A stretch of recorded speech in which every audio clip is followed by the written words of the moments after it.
बच्ची ले आए ससुराल। कैसी बात कर रही हो मासा? 8 बरस की है वो चकुर और मेरा छोरा 15 का। इतनी कम उम्र में ब्याह थोड़ी ना होता है। अरे क्या ना होता, हमारे जमाने में तो 8 बरस में शादियां हो जाती थी। तेरा छोरा तो फिर भी 15 साल का हो गया। और मैं कौन सा कह रही हूँ कि तू आज ही बहू को विदा करके अपने घर ले जा। जब बच्चे सयाने हो जाएंगे तो गुना कर लेंगे, लेकिन ब्याह सही उम्र से होता अच्छा लगता है। लड़के और लड़की दोनों को पता होता है कि रिश्ता जुड़ा हुआ है और बच्चों का ध्यान नहीं भटकता।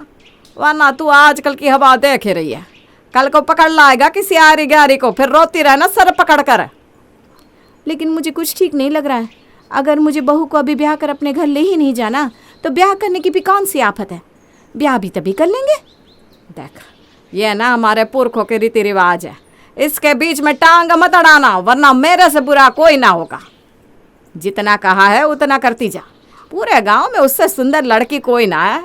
तू आंख बंद करके अपने बेटे की शादी उसके साथ कर दे। कल को याद रखेगी कि सास ने खरा सोना दिलवाया था। सास की बार बार कहने पर मुन्नी अपने 16 साल के बेटे की शादी 8 बरस की चकोर से करने को तैयार हो जाती है। हाय, कितनी प्यारी लग रही है मेरी लाडो। बिल्कुल ऐसा लग रहा है जैसे गुड्डे गुड्डिया का ब्याह हो रहा। सच्ची दुल्हन के जोड़े में तो देखकर जी नहीं भर रहा। ठीक ही कह रही हो समधन जी, हमारी बहू तो है चांद का टुकड़ा। अब आप इसे हमारी अमानत समझकर संभाल कर रखना। बच्चे जवान हो जाए तब हम चकोर को विदा कर ले जाएंगे। मुन्नी के 2 बेटे थे, बड़ा बेटा शेखर और छोटा कार्तिक। शेखर कार्तिक से पूरे 5 साल बड़ा था। सास हर बात में अपने पुराने विचार, रीति रिवाज बहू और पोते पर थोपा करती थी। बहू मुन्नी ना चाहते हुए भी मन महसूस कर सास की बात को मान लेती। शेखर 10 साल का रहा होगा तभी से उसका पढ़ाई से मन उचेटने लगा था। मुन्नी बहू ये क्या हरदम छोरे को डांटती रहती है? अरे क्या रखा है इन किताबों में? क्या अपने राजकुमार जैसे छोरे के पीछे पड़ी रहती है हरदम तो। अरे माँ जी, मैं कोई इसकी दुश्मन थोड़ी ना हूँ। मैं तो बस यही चाहूँ कि ये पढ़ लिख जाए, अच्छा अफसर बने, हमारा नाम रोशन करे। अब अच्छे से आज पढ़ाई लिखाई करेगा ना, तभी तो कल को इसका भविष्य सुरक्षित होगा। आरा बहू रहने दे, हम पढ़े लिखे ना हैं तो क्या हमारा जीवन नहीं चला? इतनी जमीन जायदाद है हमारी, खेत खलियान, रुपया पैसे की कोई कमी नहीं। हमें किताबों की कोई ज़रूरत ना है। हमारे छोरे तो राज करने के लिए पैदा हुए हैं और राज ही करेंगे। अगर इसका पढ़ने में मन ना है तो जाने दे। दादी की शय पाकर शेखर बिल्कुल उद्दंड हो गया था। पूरा पूरा दिन वो किताब को हाथ भी न लगाता। जब माँ मुन्नी पढ़ने के लिए उसे कहती तो बचकर दादी की ओट में छिप जाता। सास को सामने खड़ा देख मुन्नी भी कुछ ना कह पाती। कुछ दिन बाद, सुनते हैं, देखिए इस तरह से तो काम नहीं चलेगा। अरे माँ जी तो कुछ समझती नहीं है। इस लाड़ प्यार से वो शेखर का जीवन बर्बाद कर रही हैं। आज अगर नींव भी गलत हो जाएगी तो कल को इस पर खड़ी इमारत कैसे सही होगी?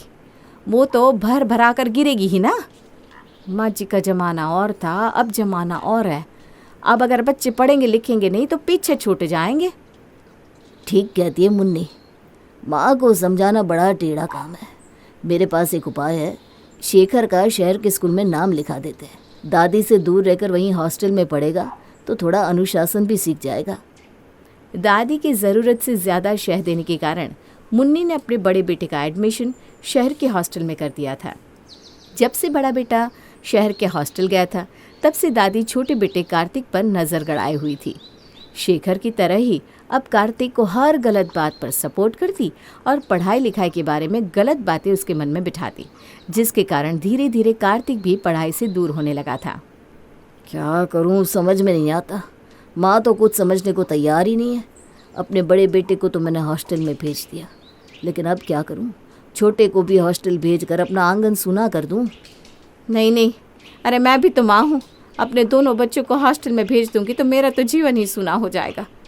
जब से शेखर गया है मेरा दिल ही जानता है मैं एक एक दिन कैसे बिता रही हूँ। मुन्नी के कारण छोटा बेटा कार्तिक गांव में ही रह जाता है, जबकि बड़ा शेखर शहर जाकर मन लगाकर पढ़ने लगता है। दादी के दबाव देने के कारण ही शेखर से पहले सिर्फ 15 वर्ष की आयु में कार्तिक का ब्याह चकोर के साथ हो गया था। बदकिस्मती से कार्तिक के ब्याह के कुछ ही सालों के बाद अचानक मुन्नी का भी देहांत हो गया। अब घर में दादी का एक छत्र राज हो गया था।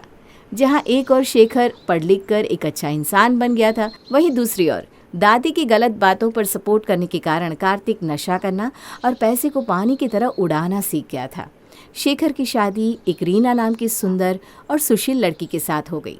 रीना एक पढ़ी लिखी समझदार लड़की थी, लेकिन दादी जी को वो कभी भी फूटी आंख नहीं सुहाई थी। पता नहीं कहाँ से अंग्रेजन पकड़ कर ले आया, मुझे तो ये लड़की बिल्कुल समझ नहीं आती। अरे और तो कोई इतना पटर पटर जुबान चलाना किसने बताया है भला? ये रीना मुझे कतई पसंद ना है, इसीलिए कहती थी छोरों को गांव में ही रखो, ज़्यादा ऊंची उड़ान मत उड़ने दो। ले आया ना ये छोरा शहर की अंग्रेजी बोलने वाली मैम। अब तो मैं अपनी चकोर को विदा कर ले आऊँगी, अरे दिखा दूंगी इस अंग्रेजी मैम को कि बहू किसे कहते हैं। वो तो मेरे एक इशारे पर उठेगी और एक इशारे पर सारे काम करेगी। ऐसी होती है गांव की लड़कियां। बेटा कार्तिक, मुझे लगता है चकोर के गोने का समय आ गया है। अरे शादीशुदा होकर भी आखिर कब तक मेरा पोता यूं ही घूमता रहेगा? हैं? बस बहुत रह ली मायके में, अब आकर अपनी घर गृहस्थी देख ले। मैं आज ही उसकी माँ से बात करती हूँ। कैसी बात कर रही है माँ जी? अभी तो मेरी छोरी बस 17 बरस की है, 12वीं के पेपर भी ना दिए हैं उसने। और सच्ची बताऊं तो घना पछतावा है मुझे, इतनी कम उम्र में मैंने अपनी इतनी होनहार छोरी का ब्याह कर दिया। अरे बहुत प्रतिभा है उसमें, आगे पढ़ना चाहती है, कुछ करना चाहती है। अभी ना अब गाने की बात ना करो, थोड़े दिन और रुक जाओ, मेरी छोरी पढ़ ले, उसके बाद खुशी खुशी हम उसका गाना करेंगे। अरे वो बहू है हमारी, तुम्हारे घर में हमने छोड़ बेशक रखी है, लेकिन अमानत हमारी है वो। और हमारा जब मन करेगा ना तब हम गौना करके ले जाएंगे। तू हमें रोकने वाली होती कौन है? बहुत पढ़ ली तेरी छोरी, हमें कोई कलेक्टर ना बनाना छोरे का। तू बस गौने की तैयारी कर, नहीं तो याद रखियो मेरे पोते के लिए लड़कियों की कमी ना है। अगर तेरी बेटी का रिश्ता टूट गया ना, सारी उम्र अपनी छोरी को घर पर बिठा कर रखेगी तू। और किसी गलत फहमी में ना रहना, मैं तुझे इतने सस्ते में ना जाने दूंगी। सारी दुनिया में बदनामी करूंगी तेरी छोरी की। दादी सा की धमकियों से चकोर की माँ बहुत घबरा जाती है और ना चाहते हुए भी अपनी 17 साल की बेटी की विदाई 25 साल के कार्तिक के साथ कर देती है। विदाई के बाद ससुराल में। अरे कितनी छोटी सी हो तुम, इतनी जल्दी शादी क्यों कर ली? पढ़ाई लिखाई में मन नहीं लगता क्या? भाभी मुझे तो पढ़ने का बहुत शौक है, लेकिन मेरे माँ बापू ने बचपन में ही मेरा ब्याह करा दिया था। वो तो अभी मेरी विदाई करना भी ना चाहते थे, लेकिन दादी जी ने उन्हें धमकी दी कि अगर मेरी विदाई ना करी तो मेरे माँ बापू की बहुत ही बदनामी करेंगी। अपनी इज्जत बचाने के लिए उन्होंने मेरी विदाई कर दी। भाभी साहब अब बात करो ना दादी से कि मुझे पढ़ने दे। अच्छा चलो मैं देखती हूँ। अच्छा रे, अब ये किताब कापी छोड़ और घर गृहस्थी में ध्यान लगा। और हाँ, अपनी जेठानी के चक्कर में ज़्यादा ना पड़ा कर, नहीं तो तुझे भी अपनी तरह बना देगी है। दादी जी मेरी परीक्षा है, पढ़ाई नहीं करूँगी तो 12वीं में पास कैसे होंगी? अरे छोरी, तुझे एक बार की बात समझ में ना आवे? मैंने कहा ना अभी किताब कॉपी को चूल्हे में डाल दे और जाकर रसोई में खाना बना। इस रीना के हाथ की तो मुझे एक भी चीज़ पसंद ना आवे। आज तू खाना बनाएगी, और हाँ, खाना बनाने के बाद ये जो कपड़ों का ढेर लगा है ना, ये भी तुझे ही धोना है। लेकिन दादी जी मुझसे अकेले इतना काम नहीं होगा। जाने दीजिए ना दादी जी, काम मैं कर दूंगी, इसे पढ़ाई करने दीजिए। घर के काम तो पहले भी हो ही रहे थे ना, आगे भी होते रहेंगे। बच्ची है अभी ये। देख बड़ी बहू, मेरे बीच में कूदने की गलती आज तो कर दी तूने, लेकिन आगे से कभी ऐसा ना करना। मुझे पता है कब किससे क्या काम कराना है। तू अपने गृहस्थी देख, इसकी चिंता ना कर। दादी जी और कार्तिक भैया से तो किसी भी तरह की उम्मीद करना ही बेकार है। कार्तिक भैया वही बोलते हैं जो दादी जी उनके दिमाग में भरती है। इन दोनों के बीच में ये बेचारी चकोर पीस कर रह जाएगी। पता नहीं क्या सोचकर इसके माँ बाप ने इसका छोटी सी उम्र में ब्याह कर दिया। कितनी प्यारी सी है, लेकिन दादी जी को तब भी इस पर तरस नहीं आता। चकोर, इस तरह घर के काम करते करते तू तो बिल्कुल पागल हो जाएगी। ना तेरी शिक्षा पूरी हुई है और ना तेरा शरीर अभी इतना मजबूत हुआ है कि तू शादीशुदा जिंदगी को निभा सके। सोच कर बता, क्या वाकई तू आगे पढ़ना चाहती है तुझ में हिम्मत यहाँ से निकल पाने की? भाभी साहब मैं आगे पढ़ना चाहती हूँ, बहुत सारे सपने देखे थे मैंने कि पढ़ लिख कर बड़ी अफसर बनूंगी, अपने माँ बाप का नाम रोशन करूंगी। लेकिन मुझे ना पता था कि मेरी किस्मत में सिर्फ झाड़ू, पोछा, बर्तन और बात बात पर दादी जी के ताने लिखे हैं। लेकिन यहाँ से मैं निकली तो दादी जी मेरे माँ बापू को बदनाम कर देंगी। गांव में उनका घर से निकलना मुश्किल हो जाएगा। और कहीं मेरे बापू ने कुछ कर लिया तो मैं क्या करूँगी? आप नहीं जानती, उनके लिए उनकी इज्जत सबसे बड़ी चीज़ है। दादी जी का गांव में बड़ा रुतबा है। गरीब आदमी की इज्जत तो पैसे वाले अपनी मुट्ठी में दबा कर रखते हैं भाभी। लगता है ऐसे काम नहीं चलने वाला। कुछ न कुछ तो सोचना ही पड़ेगा, वरना अपनी ज़िद में दादी जी इस बच्ची की ज़िंदगी खराब कर देंगे।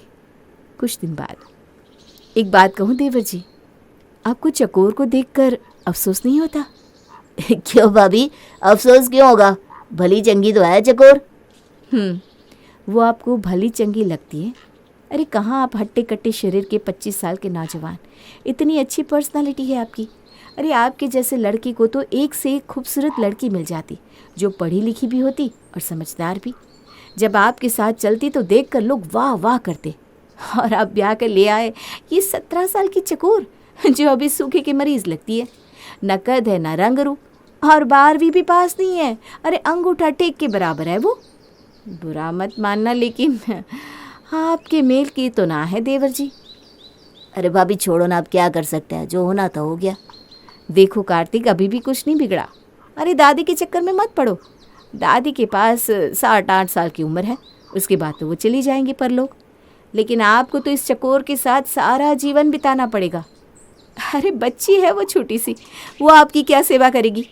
अभी तो आप ही उसे पाल पोस कर बड़ा करोगे, उसके बाद वो आपकी बीवी बनेगी। बाकी आप समझदार हो, जैसा ठीक लगे वैसा करो। रीना ने आग में घी डाल दिया था और अब तमाशा देखने के लिए एक तरफ हो गई थी। देख रही है दादी जी, आप ऐसी देवरानी लाई हो, ज़रा सा सुख नहीं है मुझे। अरे आज खाना इसके भरोसे छोड़ा था, सारे खाने का सत्यानाश कर दिया। इसमें एक भी सब्जी खाने लायक नहीं बनी, सब जलकर कोयला हुई पड़ी है। लेकिन भाभी मैं तो... अरे चुप कर, एक तो तू अपनी माँ से कोई काम करना सीख कर नहीं आई, ऊपर से मुझसे जुबान लड़ा रही है। अरे कितने दिन में खाना बनाना सीखेगी तू? रोज खाने का सत्यानाश करके रख देती है। काम की ना काज की, दुश्मन नाज की। दादी जी, कल ना मैंने इसे बर्तन धोने को दिए थे, पता है क्या किया इसने? कांच के सारे बर्तन तोड़ कर रख दिए और स्टील के सारे बर्तन टेढ़े मेढ़े कर दिए। सत्यानाश! अरे तेरी माँ ने एक काम भी ना सिखाया क्या तुझे? जिस काम में हाथ लगाती है उसी का बेड़ा गर्क कर देती है। ऐसी बात नहीं है दादी जी, मैंने तो बहुत अच्छे से सब काम किया था। पता नहीं ये सब कैसे हो गया।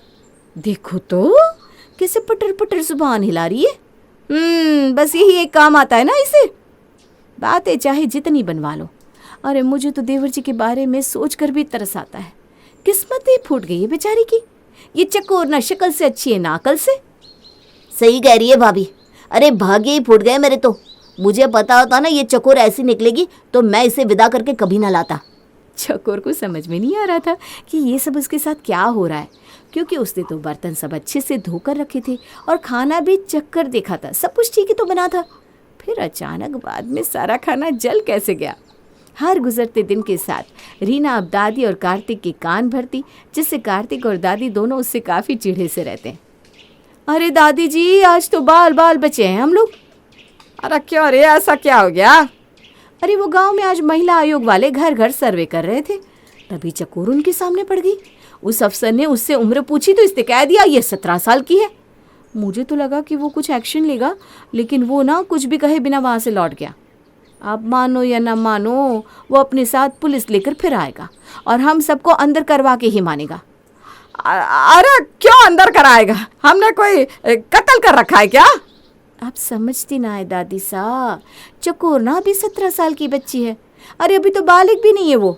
आपको पता है उसके माँ बाप ने अगर अपनी जान बचाने को ये कह दिया कि हमने उनकी बेटी किडनैप कर रखी है, तो हम पर पता नहीं रेप, अपहरण, चाइल्ड मैरिज जैसे कितने अपराध साबित करके अंदर कर देंगे। ऐसे अंदर की बेल भी नहीं मिलेगी। अरे तू पागल तो नहीं हो गई? हम अपहरण करके क्यों ले आएंगे छोरी को? इसके माँ बाप ने खुद ब्याह किया था 9 साल पहले इसका। 8 साल की बच्ची से शादी करके आपने कोई बहुत बड़ा काम नहीं किया दादी जी। ये ना कानूनन अपराध है और इसके लिए आपके पापा जी को, यहाँ तक कि चकोर के माँ बाप को भी जेल हो सकती है और उनकी शादी कोर्ट के अनुसार मान्य ही नहीं है। तो 2 बालिग बच्चों की शादी को दुनिया के किसी भी कोर्ट में स्वीकार नहीं किया जाता। भाभी बिल्कुल ठीक कह रही है दादी। अरे जो शादी नहीं है उससे जीवन भर साथ रहने से क्या मतलब है, वापस छोड़ आते हैं मुसीबत को। अरे लेकिन उनकी लड़की की तो सारी दुनिया में बदनामी होगी, वो लोग कैसे अपनी लड़की को ऐसे वापस ले लेंगे। अरे कुछ पैसे मार देना उसके माँ बाप के मुंह पर, मुंह बंद हो जाएगा उनका। कार्तिक 25 का हो गया है, इसके हम उम्र लड़की ढूंढ लेंगे, लड़कियों की कोई कमी थोड़े ना है। ठीक है दादी, फिर मैं ना इसे वापस छोड़ कर आता हूँ, मुझे तो वैसे भी ये पसंद नहीं है। अरे नहीं नहीं देवर जी, आप मत जाओ, गांव के लोग हैं, आपकी बात उनकी समझ में नहीं आएगी, कहीं आपको कुछ नुकसान ना पहुंचा दे। इसे मैं छोड़ने चली जाती हूँ बस। मैं औरत हूँ, मुझ पर हाथ ना उठाएगा कोई भी। उसकी माँ को प्यार से सारी बातें समझाऊंगी तो वो समझ भी जाएंगी। रीना चकोर को लेकर उसके गांव की ओर निकल पड़ती है।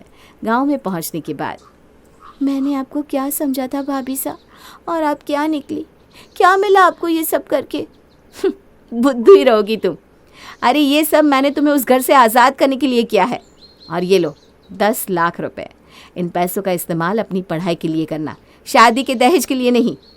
जाओ खूब पढ़ो लिखो और आगे बढ़ो, और एक अफसर बनकर मिलने ज़रूर आना अपनी रीना दीदी से। क्या आपने ये सारी कहानी मुझे आज़ाद कराने के लिए बुनी थी? मेरी बेटी की किस्मत बदलने के लिए आपका बहुत बहुत शुक्रिया। नहीं तो वो भी 15 साल में माँ बनकर अपना सारा बचपन मेरी तरह बच्चों की देखभाल में ही गुजार देती। चकोर का जीवन संवारने के लिए उसे रीना मिल गई थी, लेकिन हर बाल बधू इतनी खुशनसीब नहीं होती। इसलिए अपनी बच्चियों को बाल विवाह जैसी कुरीति से बचाएं।